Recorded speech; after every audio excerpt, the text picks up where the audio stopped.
look for a way forward as far as treating people with COVID-19 is concerned.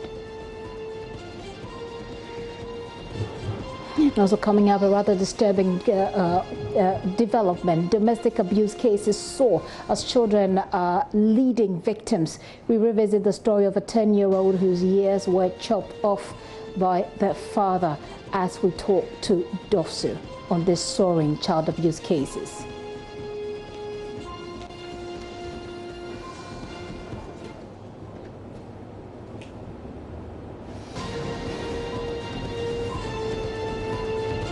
To join us on DSTV 421, GoTV 144. Remember, we're streaming live on YouTube. You can join us with your thoughts as well on 0540109009. My name is Gifty Andopia. This is The Pulse. Please be my guest.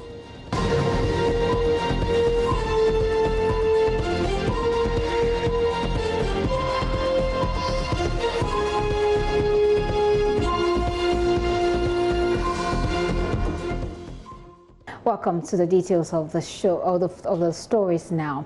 Exclusive details from the report of autopsies conducted on some COVID-19 bodies at the East District Hospital shows significant number of some of the deceased did not die of COVID-19 necessarily, but comorbidities, that is, other health issues. The revelation also shows that some of the deceased actually died of coronavirus after it attacked their lungs and kidneys. Revealing portions of the report to JoyNews is Latif Idris, the leader of the COVID-19 test team in Ghana. Dr. Samokaba Akoria said many COVID-19 patients have died because case managers tend to pay more attention to treating COVID-19 at the detriment of the comorbidities, that is, the underlying health issues they had earlier, some of which are more lethal and at critical stages, resulting in the deaths that could have either been avoided or at least a situation where the lives of those persons were elongated. There's more in this report. From what we've seen, we don't have so many cases yet to build a big case and say this is general.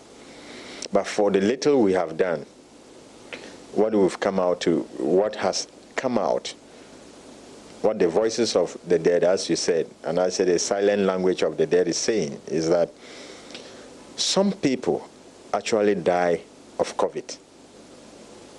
That means that the COVID died of COVID, meaning that actually it's the COVID that killed them. Some die with COVID, meaning that COVID is not what killed them, but they had it in them. So you might have a case that is positive of COVID. It doesn't mean the COVID is what killed the person. That's why when we talk of the comorbidities, because we realize that in some cases, it was actually the comorbidity that killed the patient. And that interpretation to us is that when you have a patient, for instance, who is hypertensive, who is diabetic, or who has kidney disease, and I'll be happy to tell you that even right here in Ghana, some patients with chronic kidney issues have had dialysis. Right? Because we've come to realize that if you treat that primary disease very aggressively, the person stands a chance of surviving. Surviving COVID. As to surviving the COVID, as in if the beginning we are all afraid, oh, he has comorbidity, it will complicate this. No, this time we say, okay, he has comorbidity, let's attack the comorbidity strongly, address the COVID as well simultaneously, but pay a lot of attention to the comorbidity. Once we get that fixed, he's now developing like any other patient with COVID, which we know that very few die when it comes to the mortality rate. So we stand a chance of improving on our treatment guideline. And that is one of the things that I think has been very satisfactory. One of the things that it goes to attacks the heart. The lungs, of course, is the primary place. We all know that's why everybody talks of ventilators. But the kidneys, people have even come out to say COVID is a disease of the whole body. Because once you see it attacks the lungs, attacks the kidneys, attacks. So we've come to see that we have to really deal with it comprehensively. Yeah. During the pathology, what they took the direct samples, right, and they sent for PCR, and that came back as positive, which even tells you that one is me doing the test through your nose or your mouth, and one is taking the tissue directly, where the thing has affected you, and that came positive. And that was why we said, okay, if during when the person was alive, it was negative, there are so many reasons that could account to that. But when he tested the tissue and it came positive, that is really confirmatory. So I'm going to ask this tricky question. So with this, would it be safe for one to say that we may be underreporting COVID-19 deaths in Ghana with this single case in point? You know, one of the strategies that every country has is to avoid a health system overwhelm. And the next thing is this. This was a personal conversation I had with a colleague in Italy who was dealing with COVID, or who is dealing with COVID cases as I talk to you. And he said to me, we used to have to see 100 cases a day in our emergency room. At the height of the COVID, we were only seeing 3 to 9. Because the majority of the people didn't want to come to the hospital with the fear that they will get the COVID. And there were now a lot of people who were brought in dead. Because they are home when it's critical before they come to the hospital. By the time they get there, they are dead. Now, this is what happens. Some jurisdictions will say, right, all those brought in dead, if they had respiratory breathing problems and this, then COVID. Others will say, let's confirm by doing a test. In our situation, when they bring you in, we do the test. And even if you die and we are not sure, we do the test to confirm. So what is happening now is that, yes, you might get people dying at home with COVID. They come in. You might not have had the opportunity to do autopsy or do the test. But because our figures are not so high yet, one will be little reserved to say that all brought in deaths are COVID. But it has come to our attention. And I even remember we sustained a conversation with the minister on this issue. We call it BIDs, brought in dead. What do we do? And we've put plans to test them. Once you get to us, we will test you. And then we'll get to know whether more people are dying of COVID than we are expecting. Dr. Korea, they're speaking to Latif Idris. So for people living with diabetes and hypertension and other heart conditions, where does this really leave them? Does it mean that they should be preparing to die? Should they contract the disease? Well, we're told to prepare to live with this for a longer term period. So how do people with such an underlying condition position themselves in this period? Joining me for a conversation on this topic is Dr. Ernest York. Well, I'll be joining, Dr. Ernest York will be joining me shortly. But we do have a list of the people who have died and the conditions that underline, the underlying health conditions with which they died. We'll go through that. But Dr. York, thank you very much for your time this afternoon. Thank you, Gifty. All right, so I'm just looking at a list here, and on the list, hypertension and diabetes top the chart essentially of the underlying health conditions of the people who have died and who also tested positive for COVID-19. I'm going to start with you by asking what you make. I don't know if you've seen this report. Have you? Well, I have seen publication in social media. I'm here to confirm the authenticity of that list of that talks about some of the comorbid conditions that unfortunately died had in addition to COVID. But I think we can talk about it because it reflects generally what the trend is. elsewhere. So if that's correct, then we can talk about. Very well. I have a list of 28 here, and it gives me the ages of the people who have died, and it gives me also the sex of those people as well. Then the comorbidity, which is the underlying health condition. For the first person, it was a 61-year-old male, intestinal pulmonary disease. We're told it happened in the Ashanti region. The second person had no underlying disease at all. The third person had diabetes, and it goes, as I said, I have 28 of them, so it goes on and on. But you see diabetes, is it diabetes mellitus, and hypertension coming through. Hypertension is quite strong. You see it in a lot of the cases here as well. And then you see a bit of asthma, and then you see a bit of pulmonary infections as well. If this is the trend, and I appreciate that you have not seen this the list yet, but like I'm pointing out to you, if this is a trend, what do you make of this report that we seem to be paying more attention to the COVID in these people rather than the underlying health factors that they came to the hospital with? So let me set the record straight. I have seen that publication on the social media, but I'm just saying that I don't know the authenticity of that document. So if it is true, we can continue to speak about it. Yes, if you look at that document, if you either hypertension or diabetes, comorbid conditions. Well, this actually from the, sorry to interrupt you, Doc, but this is actually from the Ghana Health Service website. Oh, great, then that's fine. Yeah. So if you look at that document, it's about 20 out of 28 had either hypertension or diabetes or both. That's quite a higher percentage. And I will tell you that it's not different from what's been found in other epicenters that had passed. It's the same in China, it's the same in Europe, it's the same in US of A. And emerging data from Brazil suggests the same. So it is correct. Now, what we have found, is that these comorbid conditions increase the risk of hospitalization, increase your risk of severe disease, and increase the risk of death.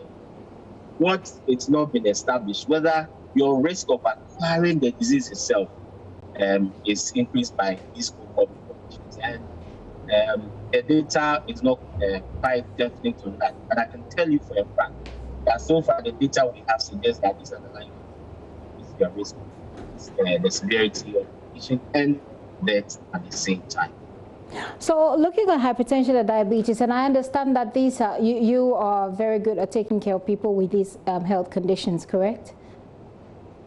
Well, yes, I do a lot of hypertension and diabetes, and that's my area of specialty, especially in endocrine conditions. Yeah. So for you as someone who is very familiar with these underlying diseases and the list that we're looking at as those who have died from COVID-19, what's the link between COVID-19 and the people who have these underlying health conditions?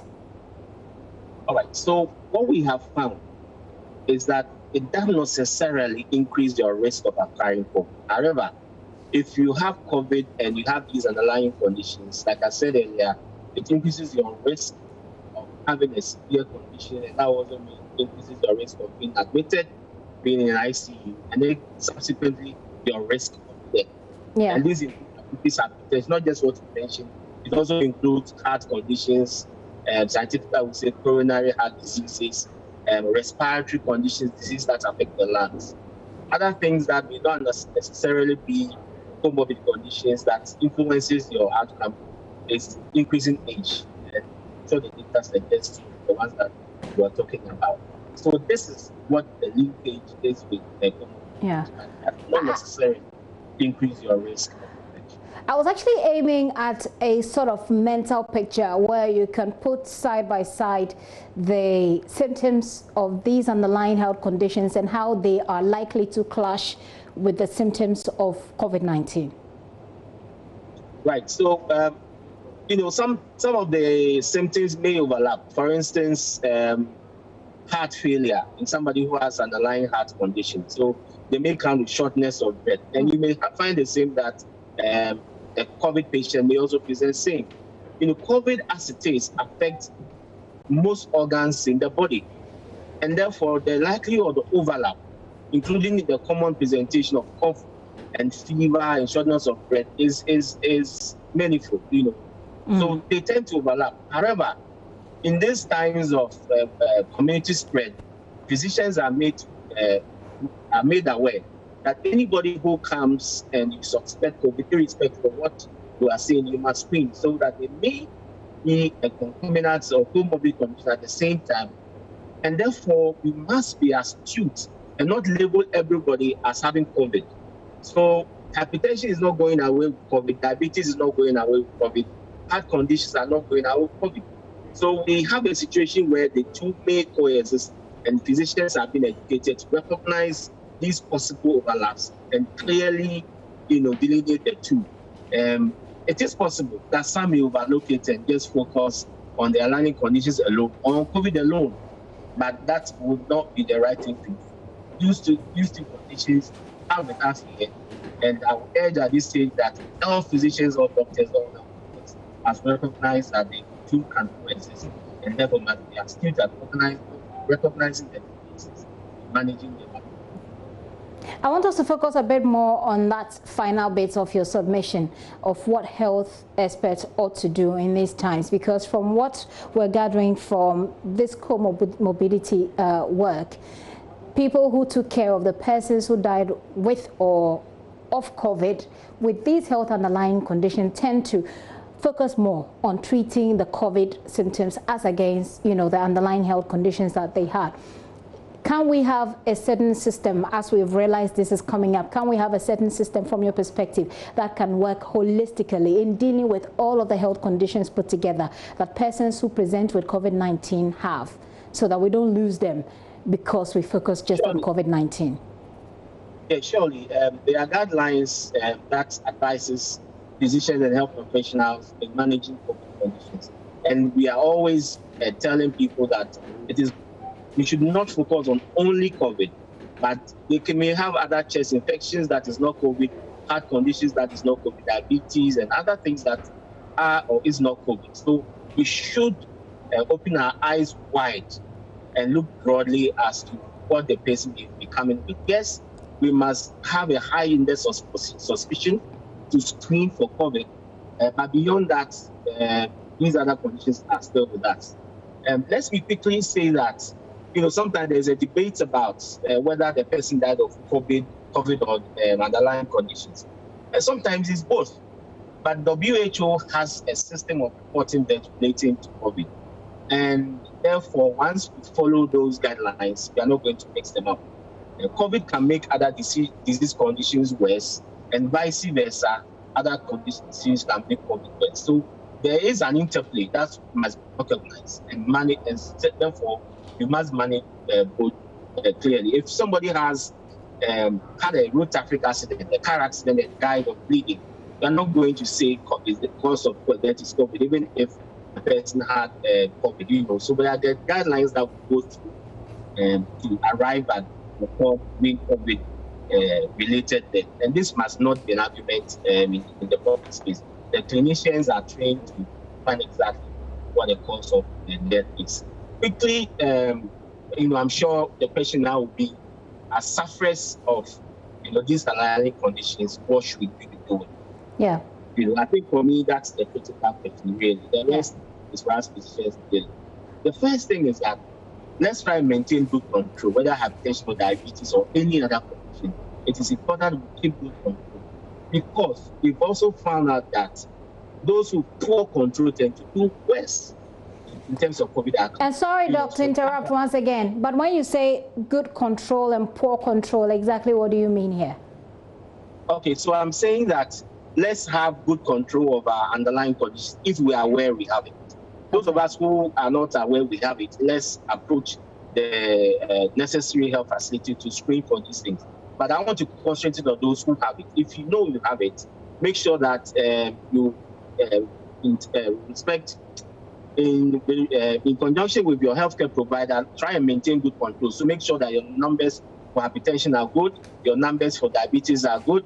If you are medications, try and be quite regular with them. And above all, let's maintain good, healthy lifestyles. It hasn't, the heavy lifestyle approach and advice that will be given does not go away from COVID. You must still, exercise regularly if you can, eat healthy foods if you can, so that good things that will be preached, to do in the past, it's even more important during this era of COVID. And most importantly, also, let's make sure that we visit our healthcare provider to make sure that they give us the proper advice to maintain healthy, during this time, because it's quite crucial. At this time, we're also being told that people are even afraid to go to the hospital. But if you have the condition, say if you're hypertensive and you don't know, is it a good time to go to the hospital or visit the hospital to have it checked? Or to check for any of these underlying health conditions, or is it not necessary? I would be the first to admit that initially we had some mixed messaging, which in effect says that if you don't have a serious condition, do not go to the hospital so that you don't over-congest the places.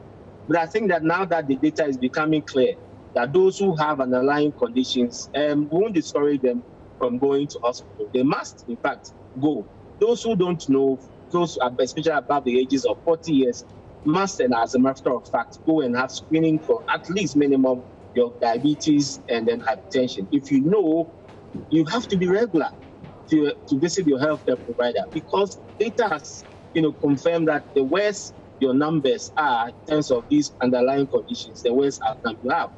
So they should go and then seek the necessary care and attention that is for them to stay healthy and prevent the untoward negative, outcomes that unfortunately you contract COVID before these people. Okay, so as far as we're concerned, if our healthcare professionals are going strictly by the guidelines provided by the WHO for taking care of COVID-19 patients, it wouldn't matter even if you have an underlying health condition, you should be fine, except there is a level of ignorance or a level of overlooking these underlying health conditions. Am I correct?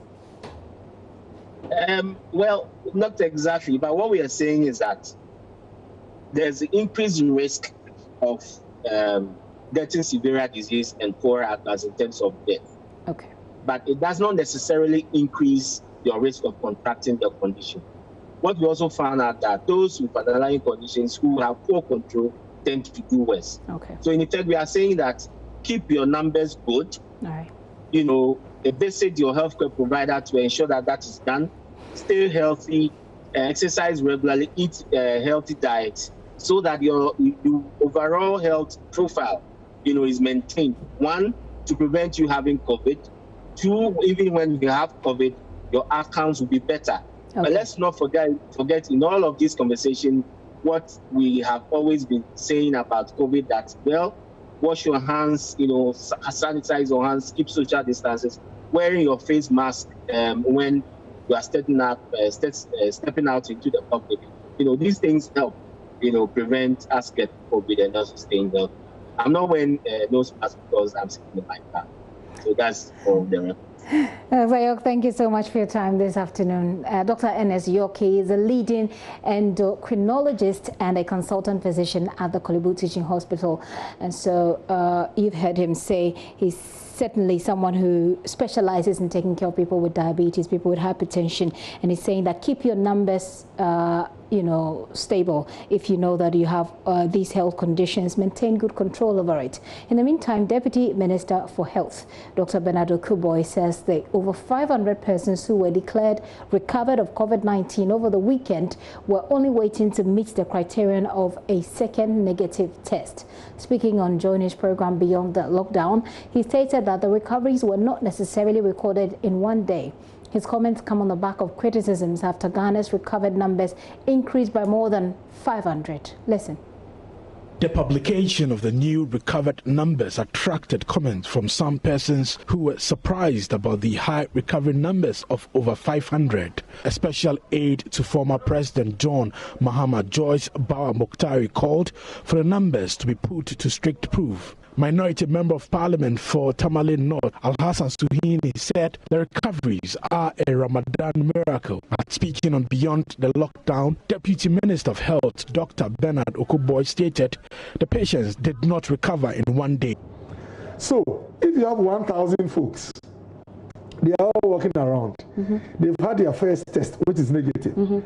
All they are doing is that we are waiting to be tagged. Okay. Not that they have a problem, but they want to fit a criteria. And so, really, you can have 2,000 who are declared recovered.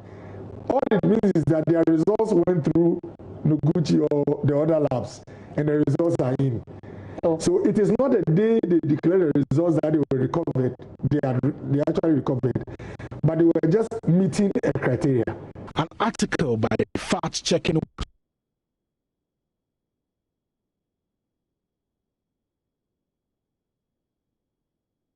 that country in Africa. According to AFP, available statistics they found indicate Ghana comes behind South Africa and at least 2 other African countries.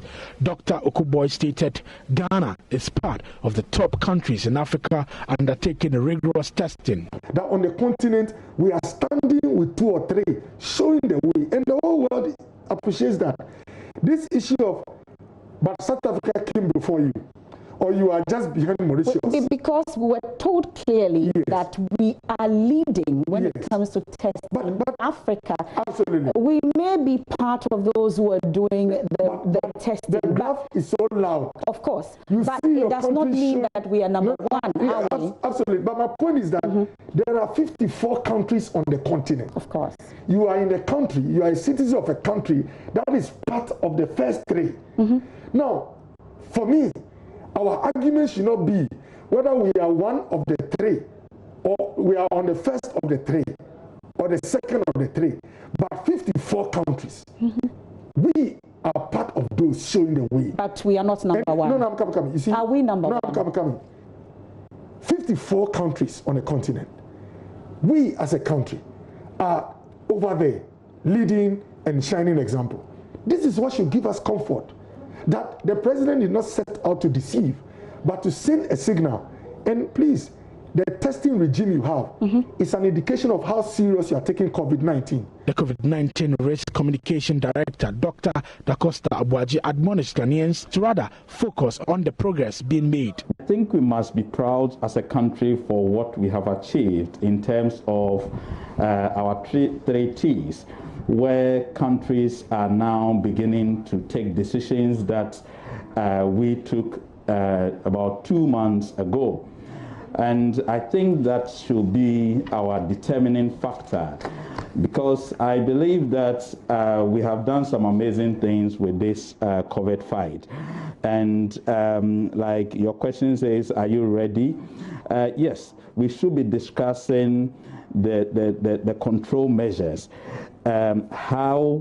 What are we going to put in place for the country to ease the restrictions as we move forward?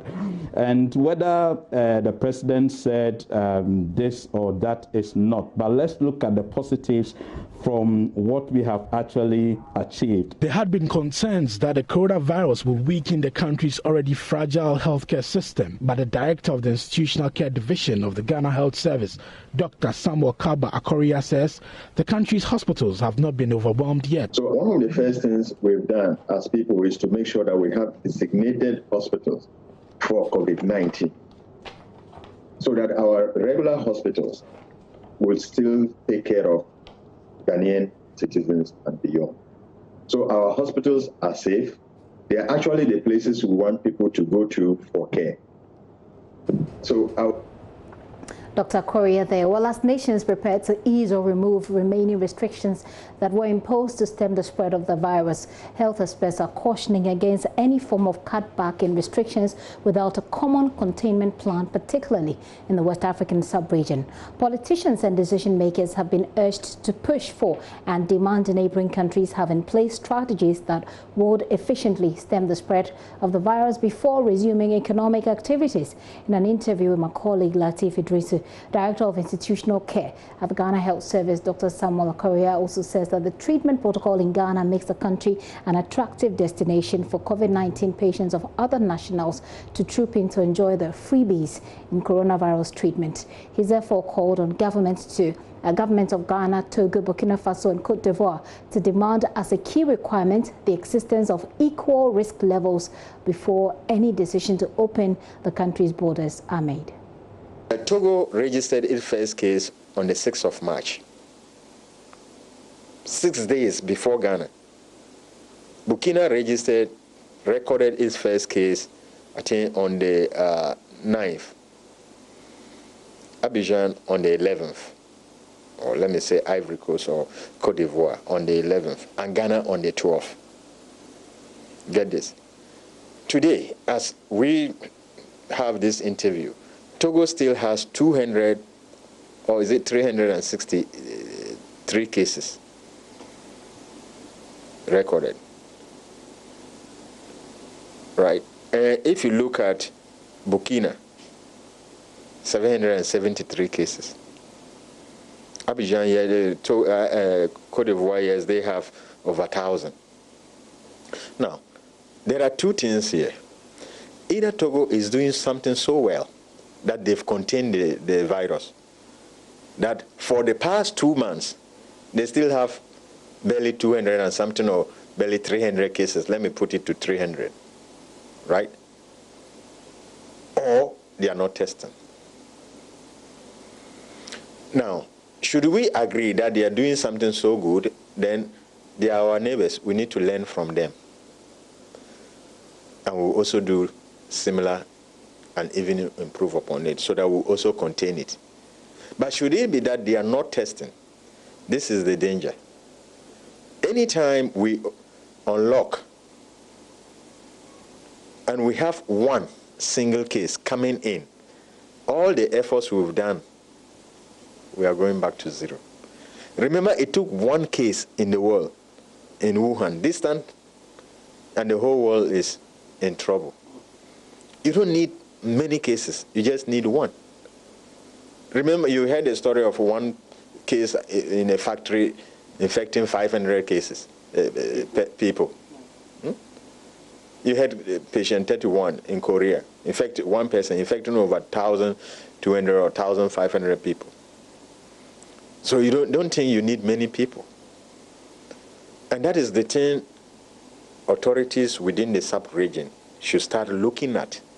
How do we bring all the countries a la par in their risk and containment strategies?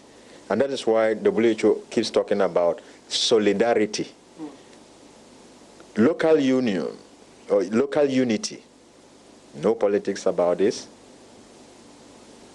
Community involvement, but international solidarity. So we need to also start trumpeting the issue of what? Trumpeting the issue of ECOWAS unity.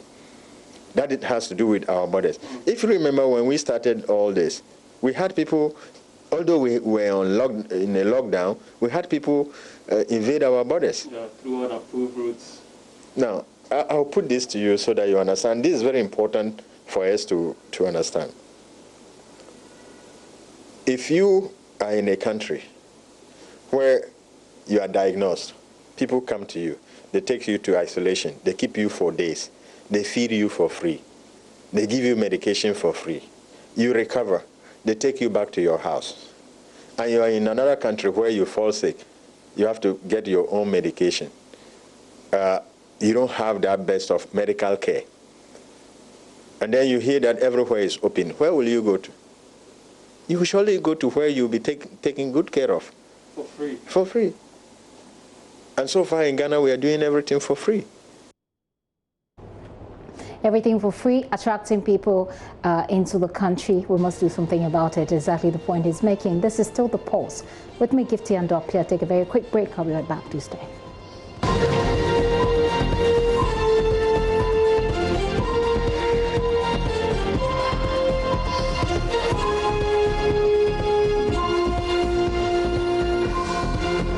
Welcome back to the show, and many thanks for staying with us. The The World Health Organization has praised Ghana's handling of the coronavirus pandemic so far, with Ghana's testing capacity especially singled out as one of the best in Africa.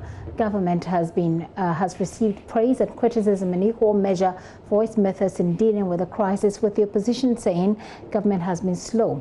Well, the government has rejected that claim, saying WHO Country Director for Ghana, Dr. Nima Kimambo, has also been speaking exclusively to JoyNews on this. As you have seen, the government has been providing a lot of briefings on the situation of COVID. The daily numbers are shared, and we think this is a good thing for countries to be transparent, and the fact that even these numbers are shared daily on websites. The government continues to do testing, and Ghana is also one of the countries that has done among the highest number of tests, and this is good because the more you test, then you are able to identify cases, and you're able then to isolate and treat early, and also in terms of you're also able to monitor the deaths from the cases. So as we have seen, the numbers have been going up, but the efforts are continuing and follow up in all regions. We continue to support the government, providing technical assistance and building capacity. And it is really up. The country has put in various mechanisms in place, and will continue to support them as we are supporting many other countries. Dr. Kimambo also says there is hope for the world as global fight against the virus intensifies. There is hope because there's nothing that ever reached a point that did not find a solution, and all the efforts now is to mitigate the impact of the current pandemic. And we all just need to continue to step up efforts to address this as the scientific community is working for vaccines and others. We need as much as possible to continue to mitigate the impact of the disease. Chief Executive Officer of the Coastal Development Authority, Jerry Ahmed Shaib, has commended the multimedia group for continuously creating awareness and educating the public on the COVID-19 pandemic.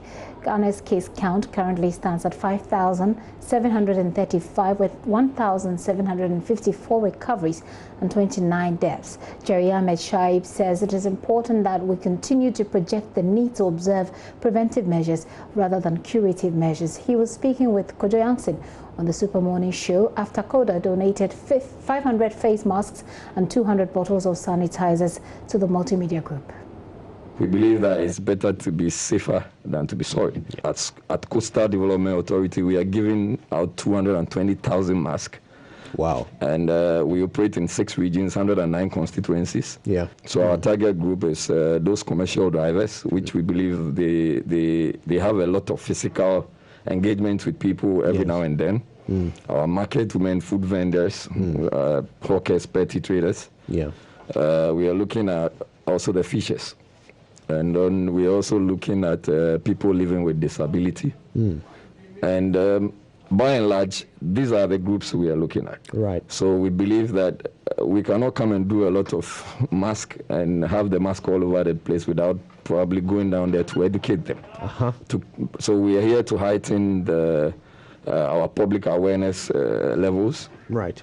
And also to highlight on the preventive protocols. Okay. So that we know Joy FM alone is huge. It's big enough to get to every nook and cranny.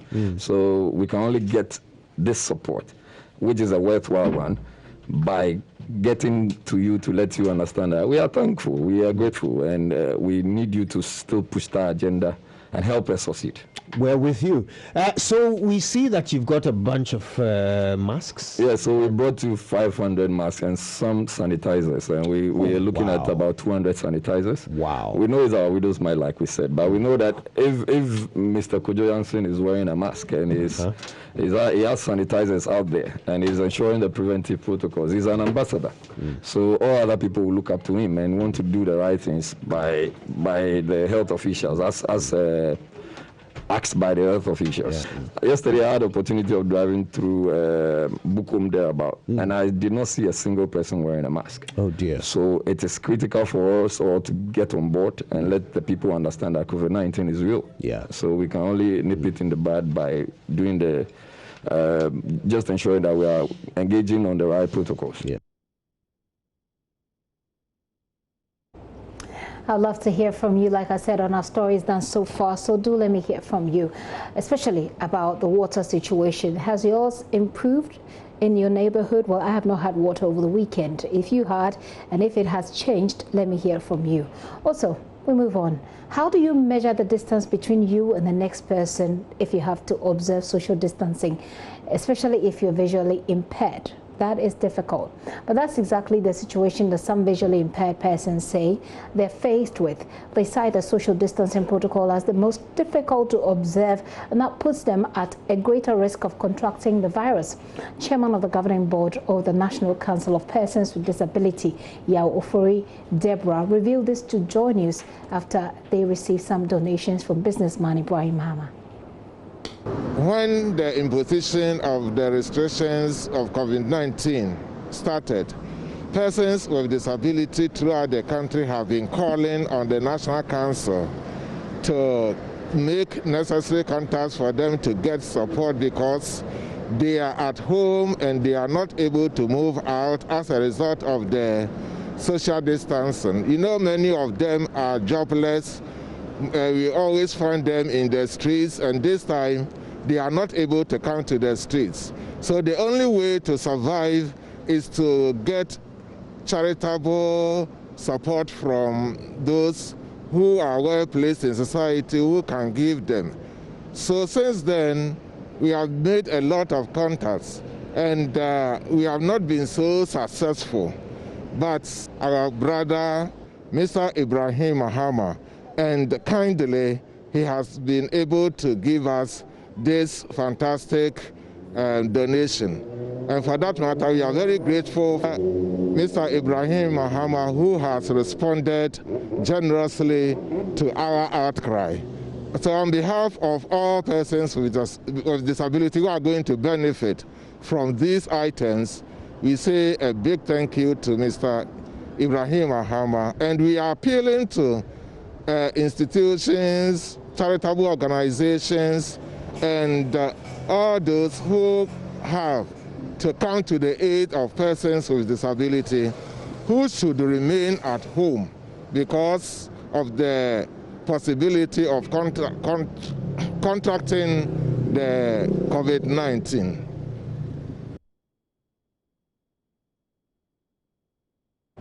Similar items were also donated to the St. James Catholic Church in Osu to help alleviate the plight of persons impacted by the imposition of restrictions due to COVID-19.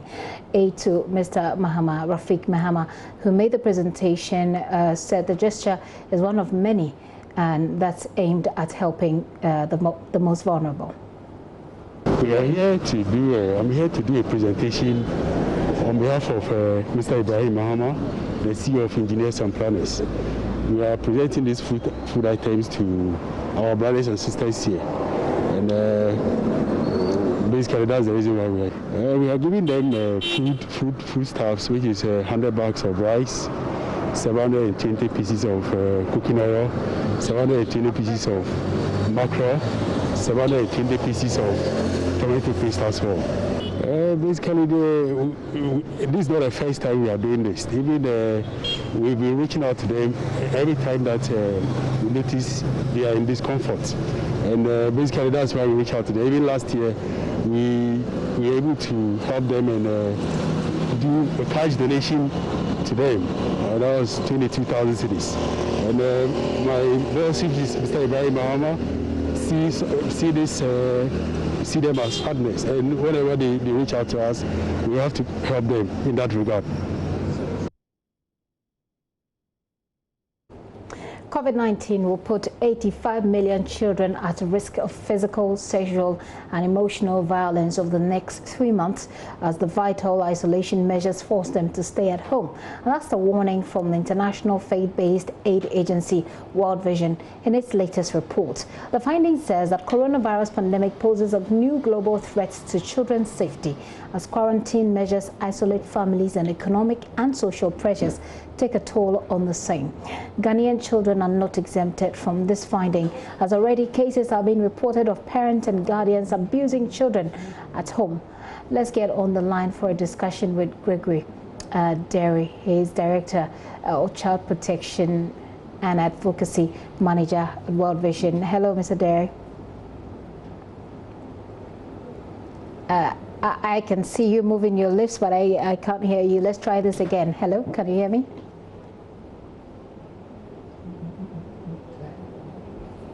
Looks like Mr. Derry cannot hear me. Let's try and get him back on the line for more of that. But let me know what your own frustrations with your children being at home is. Last week we reported of a father who beat up his very young child. Just this morning or yesterday, Dofsu has in custody another gentleman who beat up, actually chopped off part of his son's ears and puts his hand in fire for stealing, according to his father, stealing 250 cedis. That's the situation we'll be connecting to the Dofsu or the Ghana Police Service on. So what is really happening? And as we're hearing World Vision say, these are likely to occur even more in the next 3 months. Why? People are at home, economic situations are not the best. It's taking a toll on parents, it's taking a toll on families who are then taking it out on their children. Let me go back to Mr. Derry. Mr. Derry, can you hear me? Hello. Right, I hear you perfectly. Thank you for your time this afternoon. So what does your report highlight as the key factors leading to this abuse we're seeing on children? Okay, thank you to your cherished listeners. As you rightly said, the effect of COVID-19 on children is massive across the globe, and Ghana is not an exception. You know, the kind of situation parents find themselves and children find themselves is a very difficult one. Schools have closed, children have to stay at home. And as I said earlier in some other discussion, this has created some kinds of tensions because parents have lost their livelihood, they have lost their jobs, they are thinking of what to do, and at the same time, the care of children is something that they also have to take care of. And this is sometimes translated into various forms of violence against children and child protection issues. So like you mentioned, in Ghana, we have experienced in the field several issues, several reports on child marriage, which is a fallout of COVID. Parents trying to give out their daughters so that they can make ends meet to be able to take care of their children or reduce the burden of care at home. You have a lot of children who are virtually abused every day. They are beaten. Corporal punishment has become a norm. Okay? They see it as a normal thing. People just gloss over it as it happens, but that is not the situation. It shouldn't be so. We have a number of child sexual abuse cases that have been reported, rape, among others. So these are very massive issues that have, as a result of the fallout. We are not saying that they never happened. They happened, but the rate as which they are being reported of late is very, very alarming. So as an organization that is child focused and working in communities, we think that we need to collaborate with various agencies, including government, to see how these issues can be addressed. And then we are looking at one, parents need psychosocial support. These are abnormal times, and we shouldn't take things for granted. Okay? And we want to look at the whole basket of psychosocial support, including empowering parents with information and knowledge on how to live with, how to care for their children. Okay, balancing the scale between family problems, personal problems, and care for children is usually a big challenge for many parents who, at the end of the day, translate their frustration and anger into other forms of abuse against children. We think that educating them is very critical, providing that psychosocial support, keep them mentally stable, is also very, very important. Let me just come in with the bit of the, getting psychosocial support. That's not something that's very common here in Ghana. So I'm wondering how exactly the World Vision, intends to lead this charge. What is the strategy? Yeah, so World Vision as an organization, we partner. We work with various agencies that have capacities in various fields, and we are very in touch with them, the faith-based organizations, the social workers, and others, so that as we bring our efforts together, it's something that we think we will be able to contribute to in addressing. Okay, so the next issue I want to talk about is the avenues for child protection, reporting, and referral. We have said that about 85 million children across the globe will be affected or are likely going to be affected, but many cases will go unattended to or unseen. So we think that strengthening the child protection, reporting, and referral system where children can make reports and be listened to. In terms of provision of toll-free lines, we already have some lines in Ghana, but making them also accessible to children in very remote areas who can also make reports on how they feel, how they are being treated, and all those things will be important. And let me mention, as I mentioned earlier, because of the issues of livelihood, parents begin to change their mode of behavior towards their children. One area that we are working on and also collaborating with government and other state institutions has to do with the social protection component. How do we ensure that families have enough food? How do we ensure that families are able to take care of their children? So livelihood, ensuring that mothers and very poor parents have some work to do, or that the fathers in the communities have some form of livelihood that can earn them some income. That will go a long way to ensure that families are stable, parents are no longer thinking too much on when and how to be able to get the next meal for their children. Right. We think that this, together with several other interventions that are being rolled out by government, will be very appropriate in providing some sort of comfort during this difficult period of COVID-19. But before you go, I just want to find out which areas did your work find had the most child abuse cases? Which areas? So for our operations in Ghana, I have received so many cases from the northern region. Okay. I have received some cases from central region. I have also received some cases from the OT region. But the majority of cases are coming from the northern region, where we have a very large operational base. Okay. I mean, just between last week and this week, we've recorded cases from the Ashanti region this afternoon as well. Well, this morning we're hearing of one also somewhere in near Kaswa, I should say. In this case, in these cases that you have, what does the trend reveal? Does it show that these are people from broken homes? Because in both cases that I'm referring to, what happened last week and what's happening this week, the parents are not together. Is that a trend as well? In our situation, is quite different. These are parents that are still in union. The children are living with their parents, and yet the abuses are happening. It is the parents who are giving them out in marriage. In fact, in one particular situation, we found the father of a daughter who was almost trying to kill her if she refused to accept the marriage proposal. It isn't that these children are living with other people. Then where you have issues of negligence, the parents are there, but they just don't care. They think that their children have an antidote to COVID-19, or as I put it, they are anti-COVID-19. Children are left roaming about aimlessly, loitering without masks, without any protective facility that will also guard them against the virus. So in our context, these are challenges that are mostly with children who are living with their parents. And do you also find that most of these cases are fathers? I mean, most of these child abuse cases, we've seen what happened last week was the father. What happened this week is the father who cut off part of the ears of this boy and puts the hands in fire. It's a father. What are the demographics of the people involved in these child abuse cases? Yeah, so where there are issues of sexual abuse or of sexual nature, mostly is the men. Like the example I cited earlier about the girl being forced to marriage, it was the father, not the mother.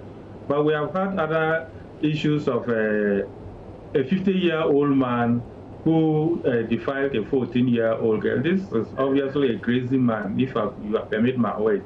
You know, the scenario of abuse is seen mostly when it comes to inflicting that kind of pain or sexual abuse is mostly from the men. We know that the mothers also, in one way or the other, abuse their children, but we don't see that severity. The mother might scold, they might shout out, they might attempt to discipline the child in one way that we might say it is severe. But many of the reports that we are receiving are coming from the side of the men who are abusing the children. Mr. Derry, thank you very much for your time this afternoon. Gregory Derry is Director of Child Protection with World Vision, joining us there with their thoughts on what's happening. But like I said, how is this taking a toll on you yourself?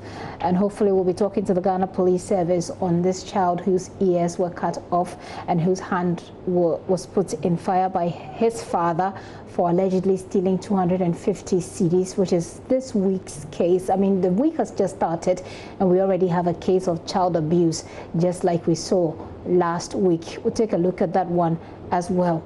But he said also that some children are left loitering around without nose masks or anything, no protection at all. So let's talk about nose masks or face masks. Well, drivers and commuters in Kumasi who fail to wear those are being forced by police to render community service in the city. The exercise forms part of strict enforcement of no nose mask, no entry in Kumasi. My colleague Ohimi Interior monitored the exercise and has come through with this report.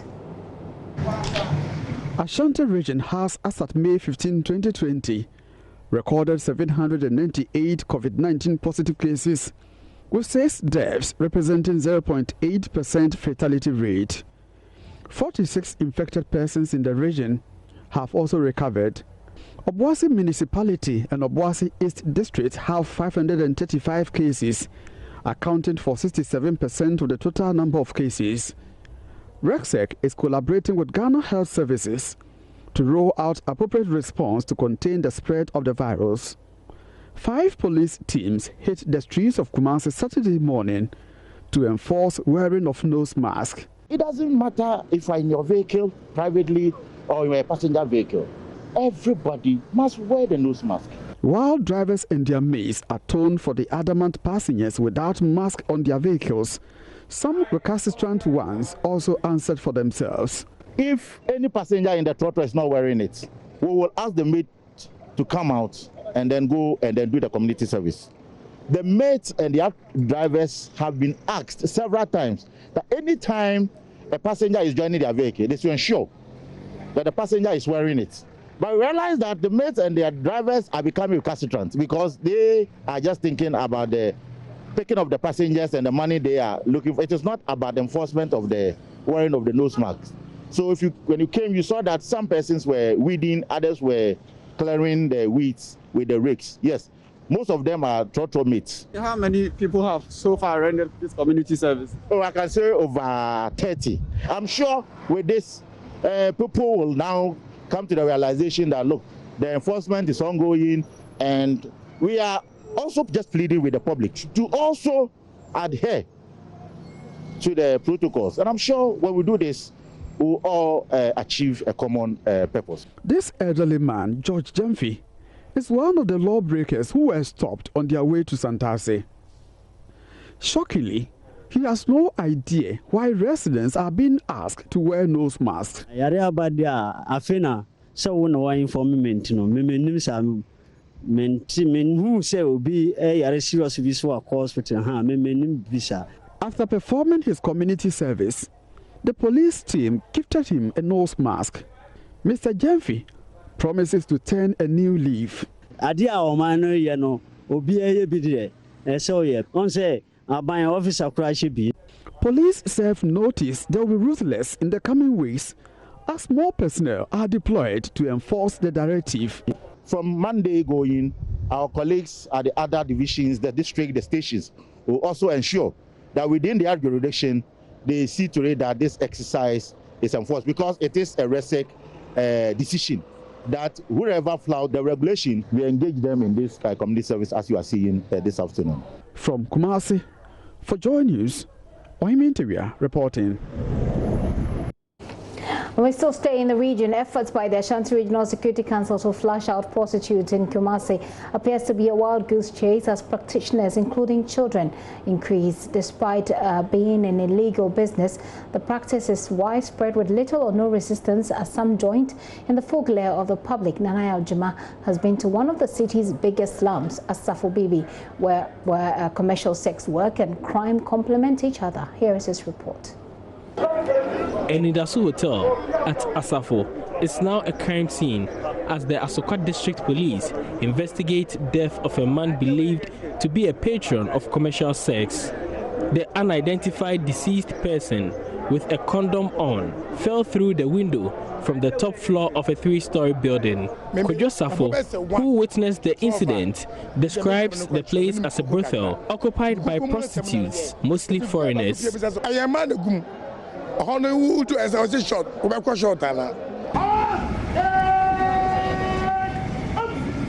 August 2019, 36 commercial sex workers believed to be Nigerians were arrested and repatriated in an exercise by the RESEC. This building, sitting in the middle of Asafo Transport Terminal, is perhaps the preserve of high-class prostitutes. About 200 meters from the terminal is Asafo Bibi, the biggest prostitution and crime hub. Wooden shacks of the sizes of average living rooms are further divided into 8 cubicles, each about 3 by 4 meters squared. In one of the cubicles is this lady I choose to call Abna. She will not tell me her real age, but looks under 18 in my estimation.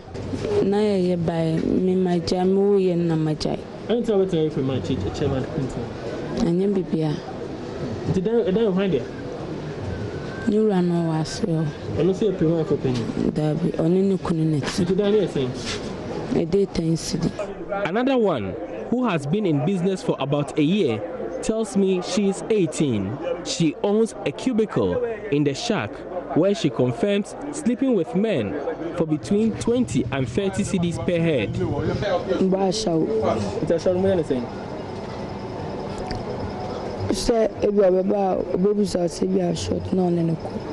Another shack from the outside looks like a pub, but inside it has 2 major parts, a pub and shelter for prostitutes. From my conversation with them, it seems 5 out of 8 occupants of each shack hail from the Bono and Ahafo regions.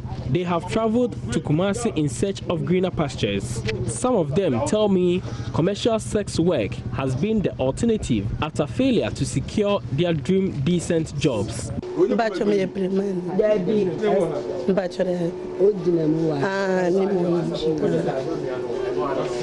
Mpacho me buy enchant me nyen coordinate 2030 one say adwuma de timbo ma we were 20 cedi 30 cedi 50 cedi oh bad there These shacks, spanning the rail lines, at Asafo are owned by people who have made a lot of money from hiring them out to tenants over years. One of them admits to making thousands of cedis from the shack he acquired at 700 Ghana cedis 4 years ago. Every kibia 50 Ghana. And light in Yana. Mammy Binana Kios and the Anna, Okon Krono Toman. Otomami 7 million. 7 million.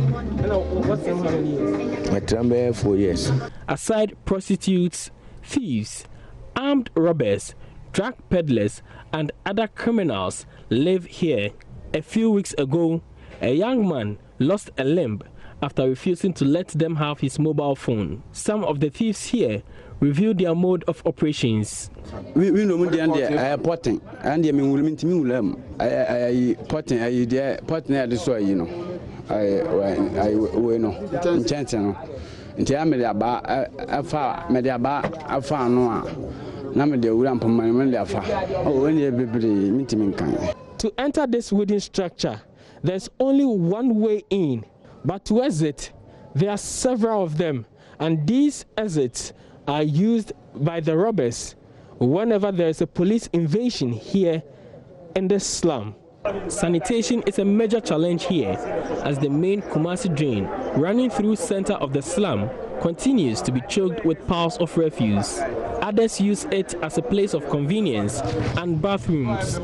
Continued existence of this hub is a dent to effort of the Regional Security Council to deal with prostitution until authorities do something more drastic.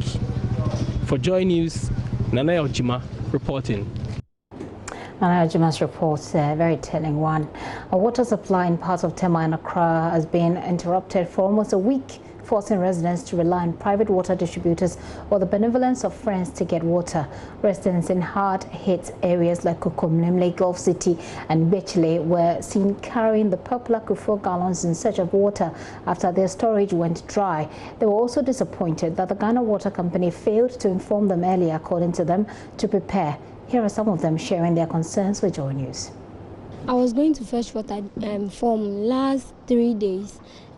Our tap was closed because we don't have water from the Ghana water. We don't have summer, so all of us we go and fetch water. You see my dress now, I'm wet. The last Saturday when I was going to fetch water from Aveno Junction, there is a woman that the woman told us that it's 20 pesos, and then we told the woman that they said that we shouldn't pay the water, but it's free.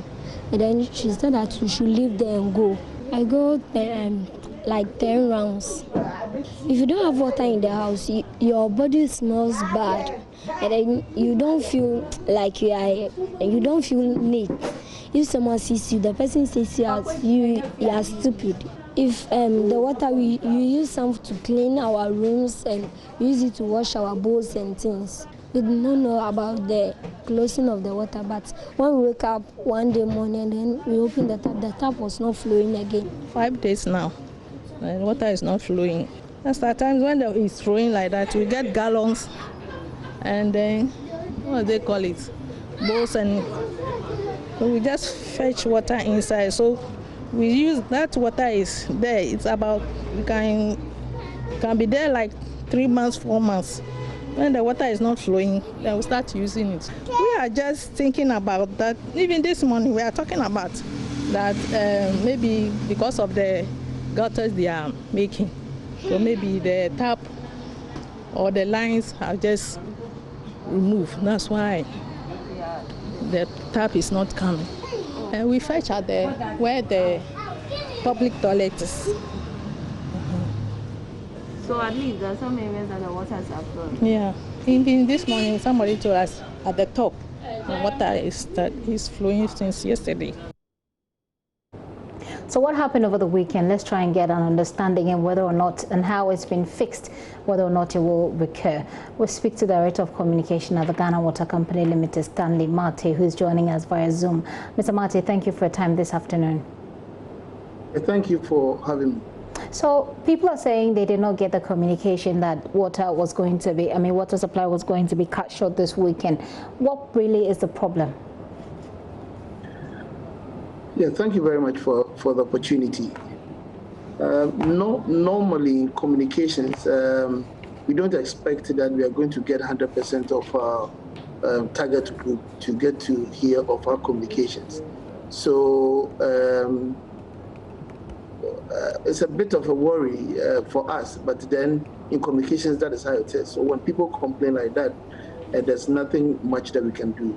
But we have used all the channels for communications, and we expect that a greater percentage of the target group will hear what we want to send to them.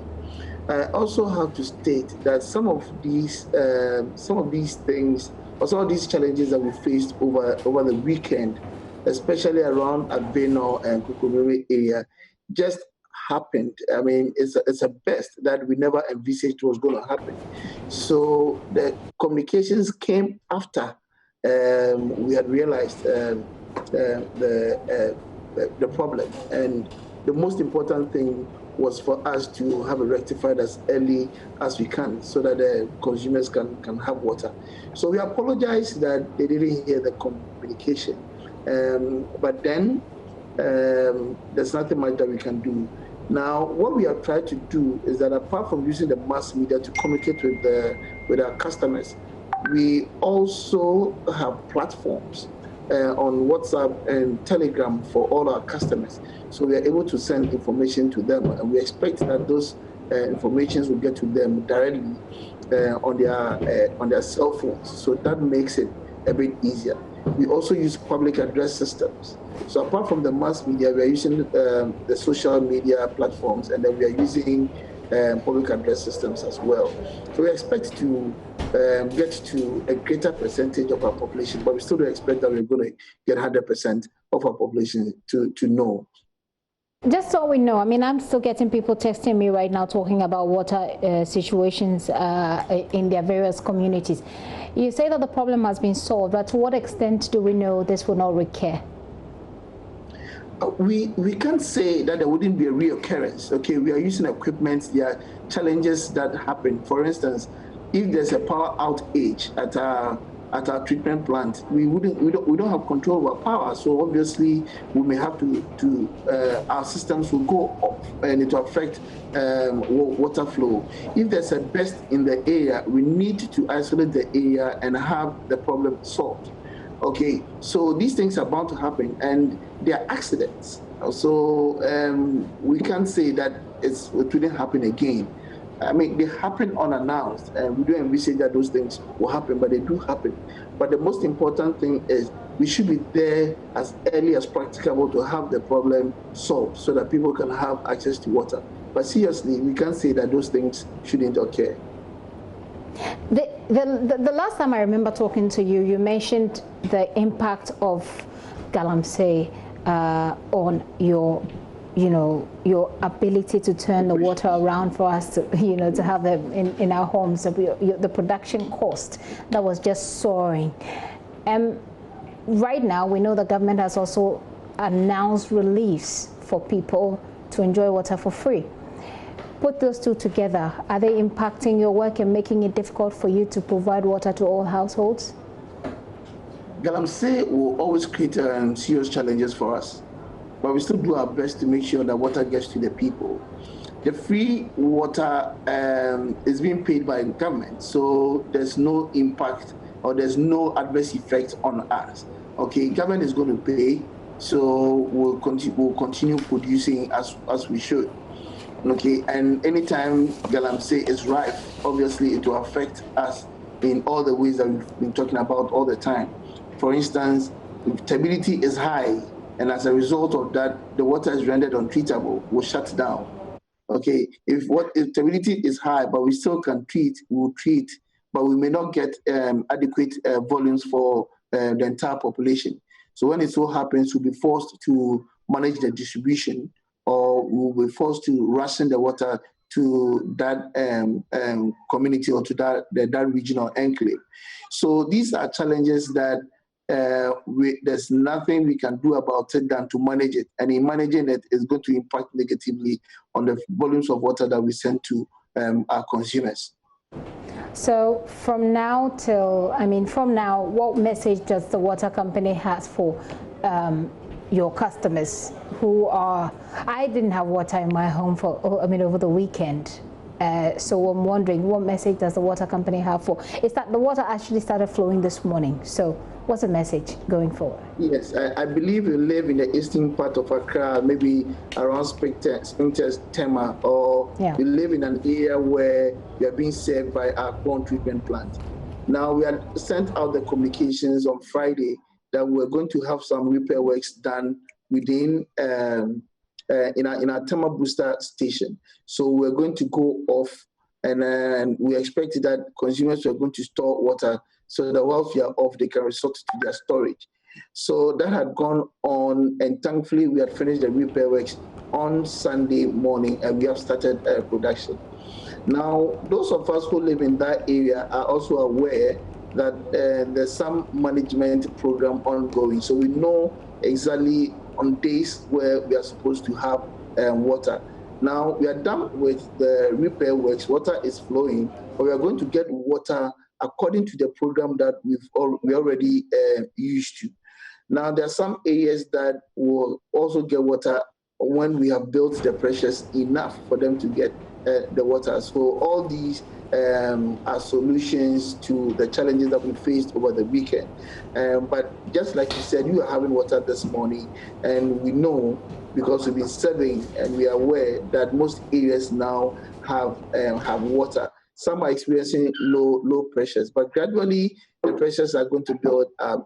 And those who have not had at all, especially community 24, 25 areas, they have water on Wednesdays, Tuesdays and Wednesdays. So on Tuesday, that is tomorrow, and Wednesday, they are still going to get water. So all I'm saying is that we are going to still continue with the rationing program that we have. So the days on which you are supposed to get water, you will get the water. We are sorry for the inconveniences created over the weekend, but we also appreciate the patience of our consumers. And we hope that things are going to go on very well as it's always been. Mr. Mate, we say a very big thanks to you for your time this afternoon as we monitor the developments closely. Stanley Mate. And then maybe we'll still get more information from you to know what is happening in your area. But I also live in that area, so I also experienced the same thing over the weekend. But at least you knew what was happening. We didn't. Yeah. Is there a toll-free number for people who may be going through these problems to call you? Yes, our call center numbers are still functioning. So 0800 40,000 for Vodafone landlines and cell lines, and it's a toll-free line. And then for all other networks, it is 0302 218 240. 0302 218 240. Now these lines are powered by the internet. So in case you call and it's ringing but there's no response, it could be as a result of the internet failure. But we have cell numbers as well, which work 24/7. So you can pick the cell numbers as well. That is 020 738 5088 or 5089 or 5090. So 020 735 5087, 5088, 5089, and 5099. So you can send every information through these lines. There are WhatsApp lines as well, so you can send Google locations, you can send pictures or videos, and then we'll follow up and have whatever situation that you find yourself in resolved. I understand that these calls, these numbers, when you call, no one picks up on this phone? There are two lines that are set up were powered by the internet. Those are the first numbers that I mentioned. So sometimes the internet could fail, so it will ring and it will sound, but it will seem as if nobody is speaking. Okay, but I mentioned the cell numbers, and for the cell numbers, they work 24/7. So at any time that you call, you're going to get a response from our call center. Okay, so that's I beg your pardon, 020 735 5088. No, 738 right 5087. So 020 738 5088. and then 5089, and then 5090. Okay. Well, if you're at home, you want to take down this number, that's 020-738-5087, and then you can alternate the final numbers 888990. Thank you very much, Stanley. I can add 2 numbers, and these numbers are mainly for WhatsApp. So if you call them, they may not come. But let me get those ones for you. 055 512 3393. Okay. And then 055 51 55524. Okay. So these 2 numbers are only for WhatsApp. They go on our WhatsApp console. So if you call these 2 last numbers that I've mentioned, it may sound, but nobody will pick.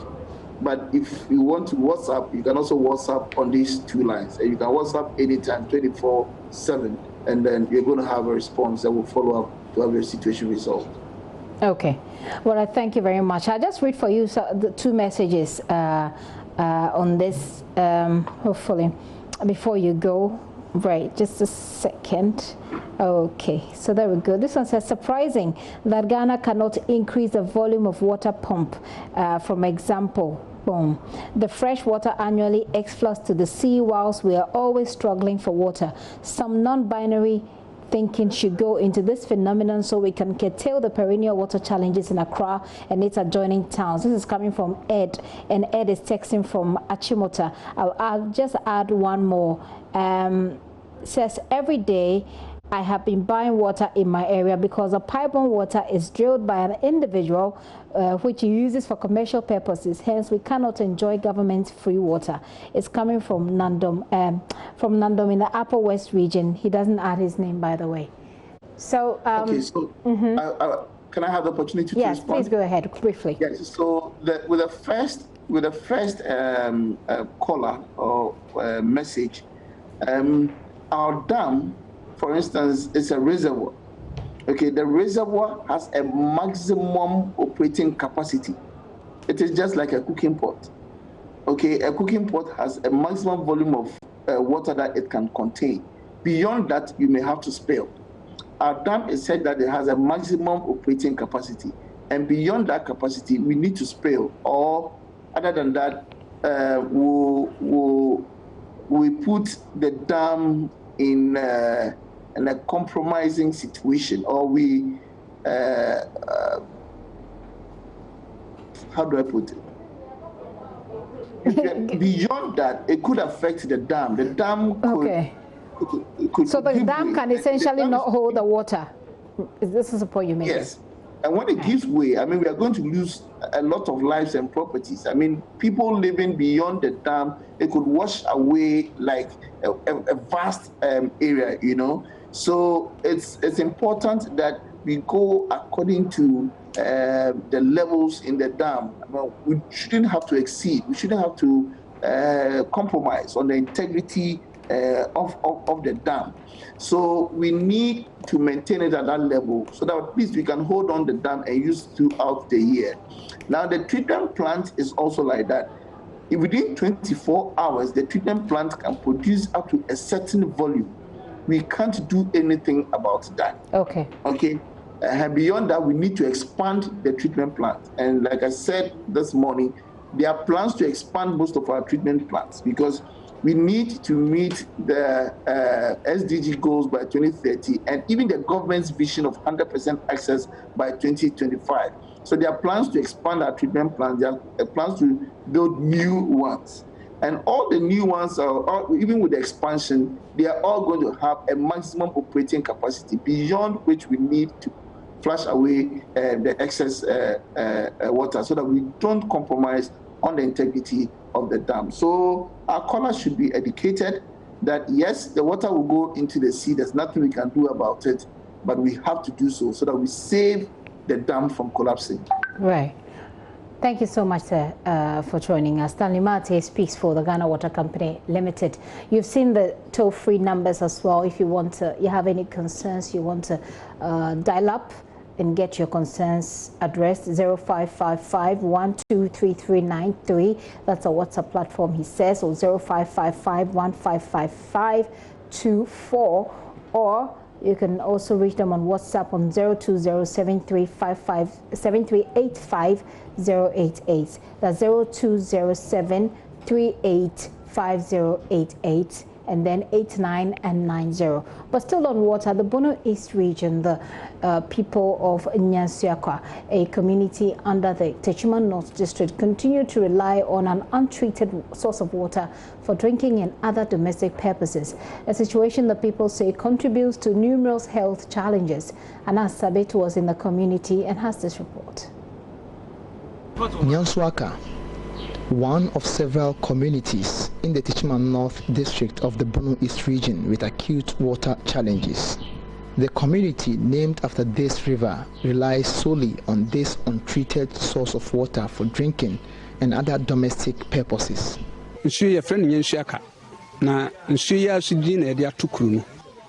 Upon our visit, we met these two women here washing by the stream that serves the several communities along the Nyansuakwa River. 19-year-old Ama admits that the act is capable of attracting waterborne diseases for the entire community.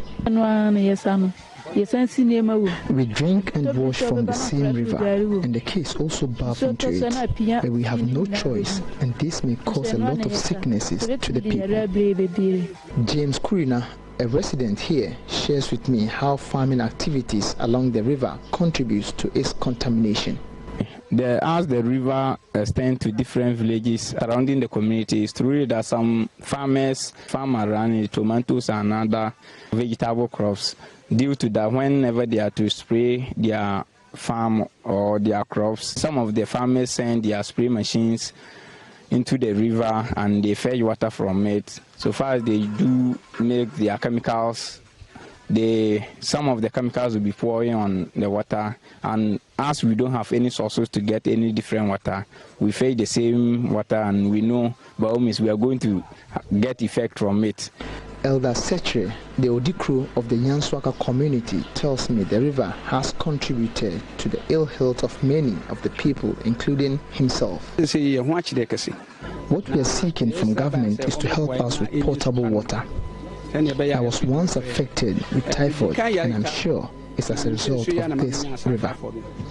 So when we don't get water from a woman and I drink from this river, I get health challenges. Like many of the farmers who solely rely on this river for drinking and other farming activities, 37-year-old Tanchem shares with me how open defecation also contributes to the contamination of the water source. Due to the absence of toilet facilities here, the people resort to open defecation around the tick, and when it rains, all the feces end up in this river, and we have no choice but to drink from it. The people here, however, have one appeal to authorities.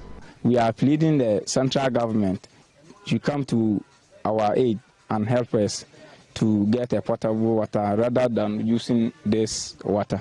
Fortunately for the people, the Member of Parliament for the area, Mr. Martin Otijako, whom we met before leaving the community, is working on a mechanized borehole which will be ready in 2 weeks. As you said, you've been to the stream yourself, and you can see the water that they are drinking. Now, if you look at our back, behind us, there's a mechanized borehole which is ongoing, which is barely a week or two. We will finish for the community people to start using it. So that means their water problem will be solved? Exactly, their water problem is going to be solved a week or two. You can come back and find out for yourself. Reporting for JoyNews, Anas Sabit, Nyansuakwa. And dozens of students of the McCarthy Hill campus of the Regent University College are likely to have no classrooms to study after the long break following the beginning of a process that will see the auctioning of some of the school properties by a construction company, Obukum Civil Engineering. At a press briefing in Accra, CEO of the company, Nana Obukumata, said the action has become necessary after many attempts to get the school authorities to pay monies owed for constructing a 6-story building for the school failed. On Wednesday, 13th May 2020, the school received a notice for the auction from the commercial court.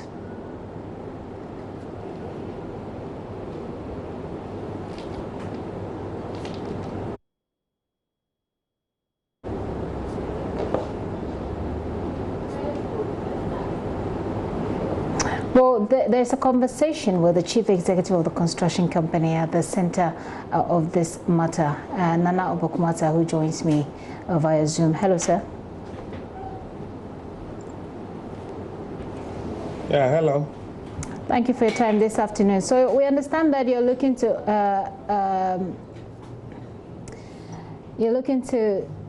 auction this property, but the children, the students who study here will be stranded when school reopens, wouldn't they? My sister, it's very, very unfortunate this issue should reach where it is now. Yeah, it's very unfortunate this issue should reach this point now. It's not my interest, neither is for the school interest to reach the level we are now. But the circumstances where the school was not being fair to me, that has necessitated where we are now. So to explain or to answer your question, that is it. The problem is also that we're in very hard times, so the school is probably not even making money. I mean, we've heard from landlords who are giving free months, etc., to their tenants. Wouldn't you consider the times we're in to give the school authorities, for the sake of the students, some time? Thank you very much. This issue started the year 2017. I bought the edifice, that is 6-story building for them, and I gave them 1 year grace period to pay. The 1 year grace period ends April 18th, 2018. So my question is, if Professor Kingsley Emmanuel Abbey has made a conscious effort that he wants to pay Obukum Civil Engineering, we shouldn't be where we are now, because the school has run from 2018 to 2020 that the COVID has started, okay? So my court action starts even 3 years ago, and we had the agreement. It was an agreement that judge agreed for us to, for them to pay, because the agreement says that they should pay from 30th 04 2019, 31st 08 2019.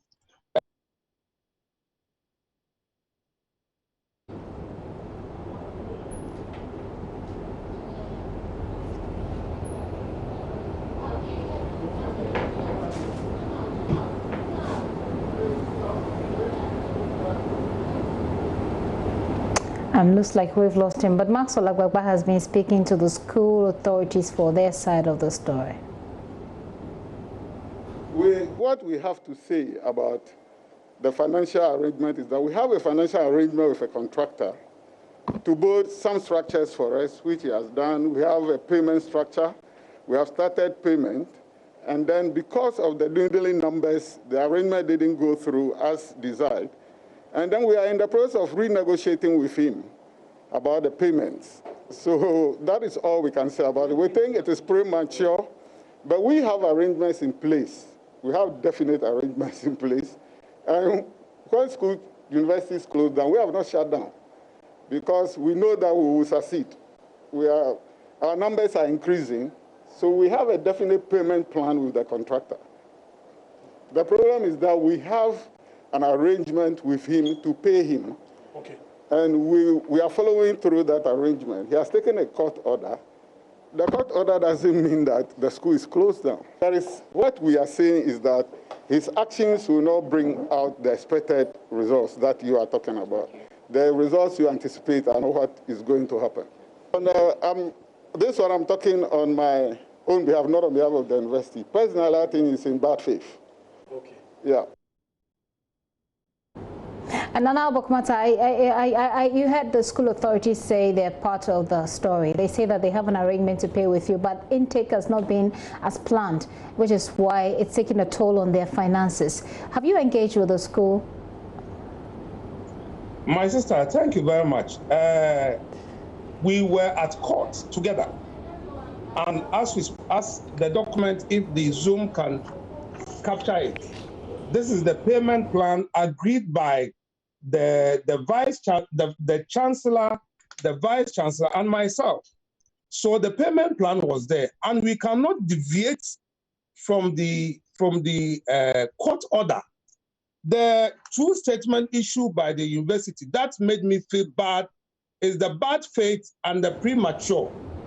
The bad faith, they have rather acted in bad faith, and the premature word they use there is them. They have acted prematurely because we went to court since 2017, and judgment has been given for all these years.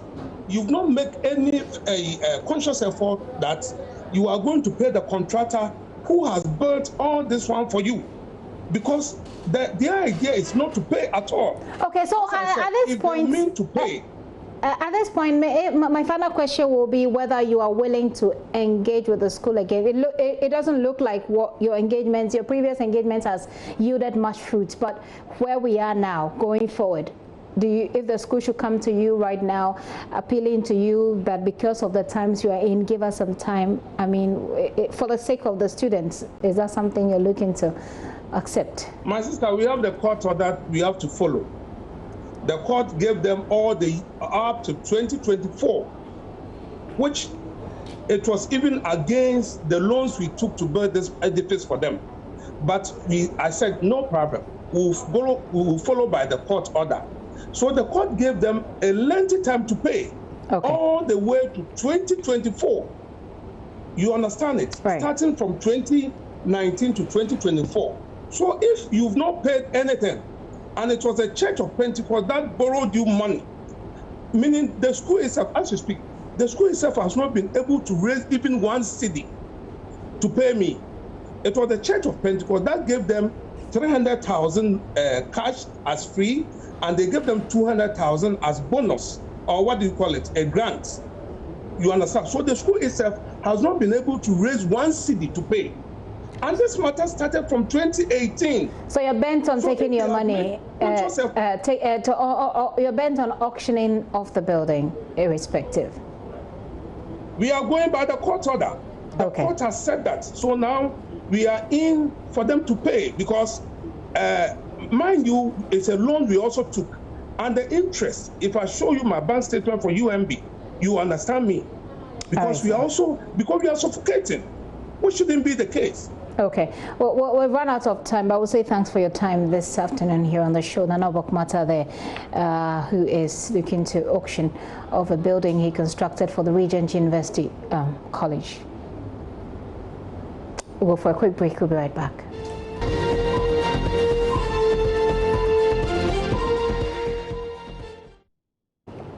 And this is all time will allow us for now. Let's talk showbiz. There's more news at myjoyonline.com.